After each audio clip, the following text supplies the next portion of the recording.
Hi, this is appreciation post for Robin. So we applied for our Japan visa and we got the visa. We are so grateful and thankful to Robin for helping us with the visa.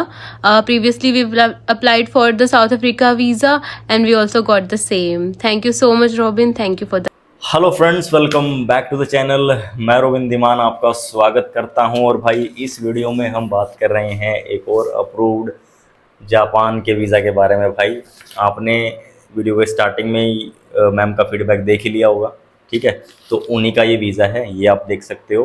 और इनको ये visa मिला है dependent profile, ठीक है, जिसके बारे में मैं बात कर रहा हूँ इस वीडियो में। तो 15 दिन की एंट्री इनको मिली है। दिल्ली से इनका ये इशू हुआ है, न्यू दिल्ली आप देख सकते हो। और 15 डेज़ की एंट्री है। एंड जिनका वीज़ा एक्सपायरी है वो 21 नवंबर 2025 को इनका वीज़ा एक्सपायर है। तो भाई इन मैम को ये वीज़ा कैसे मिला, तो दोनों चीज़ें मैं आपको बताऊंगा। दोनों चीज़ें कौन सी, कि एक तो डिपेंडेंट प्रोफाइल थी, इनके कोई डॉक्यूमेंट नहीं लगे, ठीक है। और इनका प्रोफेशन था बट मेंशन किया, बट उन्होंने प्रूफ कोई वगैरह नहीं दिया। तो ये दो चीज़ें हैं इसमें। डिपेंडेंट प्रोफाइल, डिपेंडेंट यानी कि अगर आपका पासपोर्ट फ्रेश है, रिफ्यूज़ल है, कुछ भी है, वट।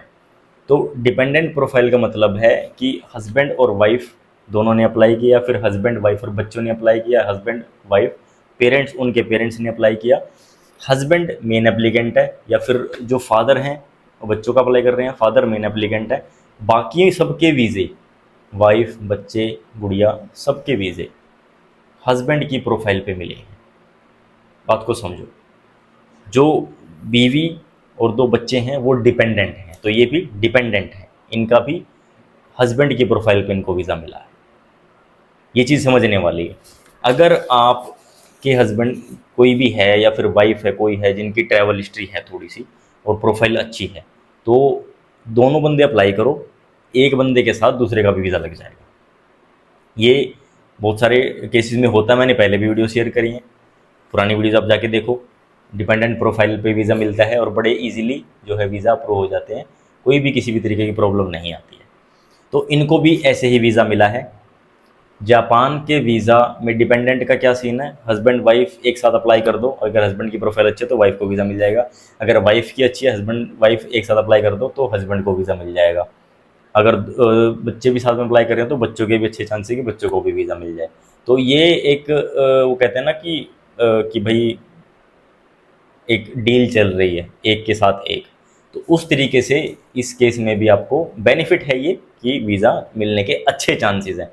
मैं ये नहीं बोल रहा कि मिल ही जाएगा 100%, ऐसा नहीं होता भाई, 100% कुछ होता ही नहीं है। ये मैं अपनी हर वीडियो में बोलता हूँ कि किसी भी कंट्री, कोई भी कंट्री कभी भी आपका वीज़ा रिफ्यूज़ कर सकती है और कोई भी कंट्री कभी भी आपको वीज़ा दे सकती है। ये ज़रूरी नहीं है कि भाई आपके पास शेंगेन का वीज़ा लगा तो जापान आपको हंस के वीज़ा दे देगा, फिर जापान का लगा तो शेंगेन आपको हंस के वीज़ा दे देगा, नहीं। अगर आपके पास ऑस्ट्रेलिया है तो जापान रिफ्यूज़ कर सकता है, आपके पास यूएसए है तो जापान रिफ्यूज़ कर सकता है, आपके पास कनाडा का वीज़ा है तो शेंगेन नहीं देगा, कोई ज़रूरी नहीं है। शेंगेन वीज़ा आपके पास जापान नहीं देगा, शेंगेन वीज़ा आपके पास यूएसए नहीं देगा, ऑस्ट्रेलिया नहीं देगा, कोई ज़रूरी नहीं है भाई। ये बिल्कुल अंदर की बातें मैं आप लोगों को बता रहा हूँ, आप समझो कुछ भी इसको, लेकिन ये सबसे जो रियलिटी है वो मैं आपको, जो फैक्ट है वो मैं आपको बता रहा हूँ। तो जापान के वीज़ा के लिए जैसे मैम को वीज़ा भी मिला है, तो इनको ये वीज़ा मिला, इनको ये वीज़ा मिला है, इनको वीज़ा मिल गया डिपेंडेंट प्रोफाइल में। बट हस्बैंड के जो डॉक्यूमेंट थे वो क्या क्या लगे आपको बता देता हूँ। 1 साल की ITR, 3 महीने की बैंक स्टेटमेंट और एक बिजनेस प्रूफ। MSME ही था, MSME पे ही ये वीज़ा मिला है और इसमें कुछ नहीं था। नॉर्मल है भाई MSME, हर एक बंदा बनवा सकता है, आप भी बनवा सकते हो, कहीं से बनवा सकते हो।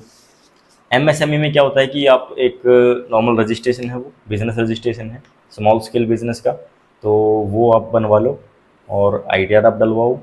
ITR आपके पास नहीं भी है तो आप बिल्कुल 6 मंथ की बैंक स्टेटमेंट लगा सकते हो, या फिर बैंक स्टेटमेंट नहीं है तो आप कम से कम 3 साल की ITR ज़रूर लगाओ। अभी जो दिल्ली में VFS में लेटेस्ट अपडेट आई है, लेटेस्ट चेकलिस्ट है कि जो बैंक स्टेटमेंट है वो मैंडेटरी नहीं है, यानी कि ज़रूरी नहीं है, आप दे सकते हैं, आपकी मर्ज़ी है। अगर तो आपकी ITR बहुत अच्छी है तो स्टेटमेंट को आप अवॉइड कर दो, अगर आपकी ITR नॉर्मल है, नील है, तो स्टेटमेंट आप डेफिनेटली दो। दोनों केसेस में वर्क करेगी। और प्रोफाइल अच्छी इन द सेंस कि आपकी काफ़ी सारी कंट्री की ट्रैवल हिस्ट्री है, कुछ स्टिकर वीज़ा भी आपके पासपोर्ट पे लगे हुए हैं और काफ़ी टाइम से आप ट्रैवल कर रहे हो, फाइनेंशियली आप ठीक हो, बिजनेस भी आपका बढ़िया है, तो आपको वीज़ा जापान आराम से दे देगा। लेकिन अभी मैं बोलूँगा कि ये बेस्ट टाइम है। ये भी 1 अप्रैल में चला था, जो कि इनका सीज़न था, ट्रैवल सीज़न था, तो उसमें चेरी ब्लॉसम सीज़न उसको बोलते हैं, तो उसमें भी काफ़ी सारे लोगों को वीज़ा मिले हैं। और एक वीज़ा था आपका, अभी जो ट्रेंड अभी दोबारा से इसका ट्रेंड जो है वो चल गया है, तो जापान का वीज़ा अगर कोई भी अप्लाई करना चाहता है तो ये बेस्ट टाइम है भाई, और वीज़ा अप्लाई करो, आपको चांसेस बहुत अच्छे हैं कि आपको वीज़ा जो है वो मिलेगा। एंड वन मोर थिंग कि इनको जैसे वीज़ा मिल गया तो चांसेस हैं आप एज अ कपल अप करो या फिर बच्चों के साथ करो, तो उसमें अच्छे चांसेस रहेंगे आपके वीज़ा मिलने के। सिंगल बंदे के भी आ रहे हैं, मैं ये नहीं बोल रहा, बट अगर आप फैमिली के साथ करते हो तो चांसेस थोड़े ज़्यादा हैं आपको वीज़ा मिलने के, और आपकी प्रोफाइल के हिसाब से सारी चीज़ें देखी जाती हैं। ठीक है, end of the day result यही है कि भाई आपकी ओवरऑल प्रोफाइल सही होनी चाहिए। कोई भी बंदा आपको मिले फिर अब लगता है कि भाई आपको ये 100% वीज़ा मिल जाते हैं, शॉर्ट वीज़ा मिल जाते हैं, ये सब बकवास बातें हैं भाई, ऐसा कुछ नहीं होता। वीज़ा मिलता है आपकी प्रोफाइल पे, आपकी प्रोफाइल पे वीज़ा मिलेगा और वही आपको मेंटेन करनी है।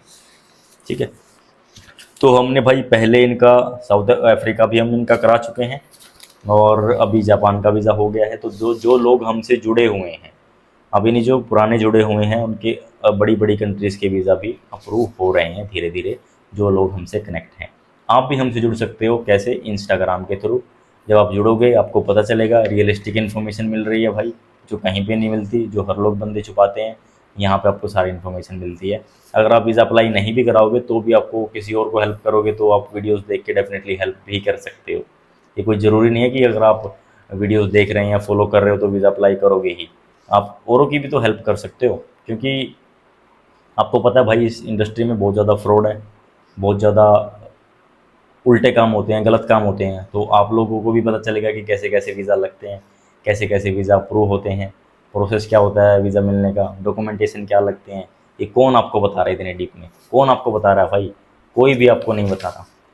तो ये चीज़ आपको देखनी है कि आपको वीज़ा कैसे लेना है, कितने बजट में लेना है, किससे करवाना है, किससे अपनी प्रोफाइल डिस्कस करनी है, या फिर कहाँ से आप सर्विस ले रहे हो, किस तरीके की प्रोफाइल आप बनवा रहे हो, क्या आपका प्लान है, क्या आपकी ट्रैवल आइटनरी है, कहाँ पे आप जाएंगे, कहाँ पे घूमेंगे, बहुत सारी चीज़ें हैं। ठीक है, तो उसके हिसाब से ही वीज़ा लगता है, उसके हिसाब से फाइलिंग होती है, और उसी के बिहाफ पे आपके जो है वीज़ा मिलने के चांसेस भी रहते हैं। बहुत सारी चीज़ें मैटर करती हैं, वो हमारा काम है भाई कि किसकी प्रोफाइल को किस तरीके से रिप्रेजेंट करना चाहिए, किसकी प्रोफाइल को किस तरीके से बताना चाहिए।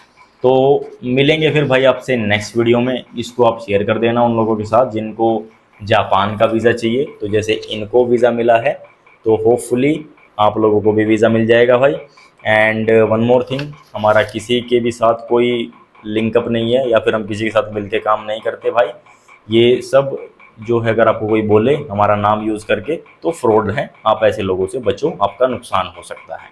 मिलूंगा मैं आपसे नेक्स्ट वीडियो में। Till then take care, bye bye. Thank you so much for watching, have a great day. Thank you so much.